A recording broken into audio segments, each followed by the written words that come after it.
வணக்கம். மதுரையிலிருந்து உங்கள் உதயா, உங்களில் ஒருவன் உதயா. இப்போ நம்ம நண்பர் மதுரை வில்லாபுரம் பராசக்தி நகருக்குள்ளே இருக்காப்புல கார்த்திண்டு. ரொம்ப நாள் க்ளோஸ் ஃப்ரெண்டு. எப்பயுமே வந்து அவர் வீட்டை தாண்டி தான் போகணும். எப்பயுமே அந்த பராசக்தி நகரில் அவர் வீட்டுக்கிட்ட வந்து டேனிங் திரும்பி போனோம்னா நம்ம என்ன டென்ஷனில் போனாலும் அவரை பார்த்தோன்னா நமக்கே என்ன டென்ஷனில் இருக்கும் நமக்கே தெரியாது, நமக்கே சிரிப்பு வந்துடும். ஏன்னா எப்பயுமே அந்த இடத்துல கலகலன்னு சிரிச்சுக்கிட்டே இருக்கிறவர். நேற்று குளிக்க போகும்போது வலிக்கு விழுந்து இறந்துட்டாருன்னு நமக்கு ரொம்ப மனசு ரொம்ப கஷ்டமாக இருக்குது. என்னோடய நட்பை கேட்டிங்கன்னா அது ரொம்ப வித்தியாசமான நட்பு. எல்லாம் ஒரு சொந்தம் தான். நாங்கள் எல்லாமே ஒரே கமுதி, வேப்பங்குளம், காடாமங்குளம் அந்த சைடு உள்ளவங்க தான் என்னுடைய சொந்தம் தான். நான் நட்பாக என்னை ஒரு ஃப்ரெண்டாக என்னை வழி நடத்தி போனவங்க எல்லாருமே. நான் முத நட்புன்னு பழகினது வந்து மதிப்புக்கும் மரியாதைக்கும் கூடிய திருமங்கலம் முன்னாள் சட்டமன்ற உறுப்பினர் முத்துராமலிங்கம் மாமாவோடைய சன்னு தான் கர்ணன். அது எல்லா பேத்துக்குமே தெரியும். விழாவரத்தில் கர்ணன் அப்படின்னு எல்லா பேத்துக்குமே தெரியும். அவர் கூட தான் நான் முத பழகினது. எல்லாருமே வயசு கூட தான். நான் ஒரு ஆள் தான் சின்ன பையன். என்னை அரவணைச்சு கூட்டிகிட்டு போன டீம் அவங்க தான். என்னை வந்து அதில் வந்து எனக்கு வில்லாபுரம் விறக்கடை கார்த்தி, 2வது விறக்கடை கார்த்தினா எல்லாத்துக்கும் தெரியும். பட் அவங்க நாங்கள் ஒரு டீமாகவே வந்து வில்லாபுரம் ஒயின் ஷாப்புக்கு பின்னாடி தான் எங்கள் டாப்பே. நல்லா கிரிக்கெட் விளையாண்டு எல்லாருமே எங்கள் வேலு, மணி, மீனாட்சினார் மணி, எல்லா பேருமே அன்பு, எல்லா பேருமே நாங்கள் ஒரு டீமாகவே இருப்போம். வில்லாவரத்தில் நாங்கள் செம கெத்தாகவே இருப்போம். ஒரு ஊர்னால் தான் நாங்கள் வந்து சொந்தமாக பழக மாட்டாங்க, எல்லாம் நட்பாக தான் பழகுவாங்க.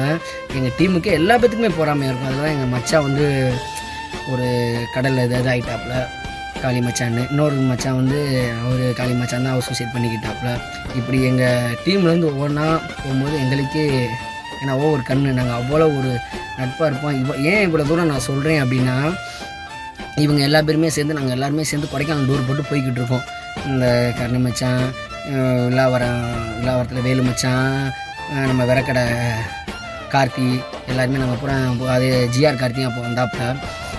அவர் மாப்பிள்ளை தான் அவர் எல்லாருமே நாங்கள் கொடைக்கானல் டூர் மாதிரி போட்டோம். போயிட்டு வர வழியில் என்ன ஆச்சுன்னா, அந்த கொடைக்கானல்லே பெரிய ஆள் அவர் வந்து அவர் மேரேஜுக்கு போயிட்டு வந்தவர்.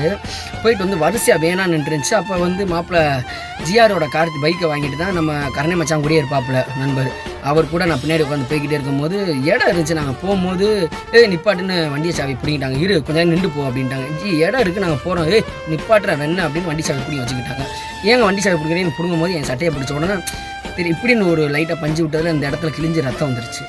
பிளட்டு வந்த உடனே அதோட எல்லா பேருமே வரவோடு என்னை சுற்றிட்டாங்க. என்னை ஃபுல்லாக சுற்றிட்டு அந்த வேனில் ஃபுல்லாக எல்லா பேருமே இறங்கிட்டாங்க. இறங்கி இவனை விடக்கூடாதுங்க சார், அவங்க தானே வார்த்தையை விட்டாங்க. என்னை பிடிச்சி விடவே இல்லை. பெரிய பிரச்சனை ஆயிடுச்சு. பெரிய பிரச்சனை காரணமிச்சா எல்லா பேருமே வராங்க. கார்த்தி, விறக்கடை கார்த்தி, அவங்கள சுற்றி ஒரு 10 பேர். ஏன்னா அவரும் கொஞ்சம் தயார் நாள். ஒரு எப்படியும் குறைஞ்சு நாங்கள் போனது வந்து ஒரு 8 பேர் போயிருப்போம். எங்களை சுற்றி ஒரு 65 பேர் இருக்கும். எல்லாத்தையும் சுற்றிட்டு அவங்க என்ன கேட்டாங்கன்னா, அந்த பயலை மட்டும் விட்டுரு, என்னையை மட்டும் விட்டுரு அப்படின்னு தான் காரணம், நீங்கள் அப்புறம் போங்க அப்படின்ற உடனே என்னை அவ்வளோ தூரம் என்னை பாதுகாத்து கூட்டி வந்து அவ்வளோ பிரச்சனை, சரியான பிரச்சனை. இங்கிட்டு கார்த்தி, இங்கிட்டு கருணை மச்சான், அங்கிட்டு ஒரு 4-5 பேர்த்தோட பேசி மல்லு கட்டிக்கிட்டு இருக்காங்க. இங்கிட்டு விறக்கடை கார்த்தி, அவர் ஒரு பக்கம் விழாவரத்தில் இருக்காப்புல. 2வது விறக்கடை அவர் விறக்கடை தான். அவர் இங்கிட்ட ஒரு 10 பேரோட சமாளிச்சுட்டு அங்கிட்டு கொண்டுக்கு இருக்காங்க. நான் சின்ன பஞ்சாயத்து ஒரு சின்ன பிரச்சனை, நான் பண்ண பிரச்சனை வந்து இவ்வளோ பெருசாக நினச்சி கூட பார்க்கல. எல்லா பேருமே எங்கிட்ட மூத்தவர், அவரும் எங்கள் கூட தான் இருப்பார், ஃபைனான்ஸ் பண்ணிக்கிட்டு இருக்காரு. அவரும் இங்கே எங்கள் கூட தான் இருக்கார். அவரை ஒரு 10 பேர் சொல்லிட்டாங்க.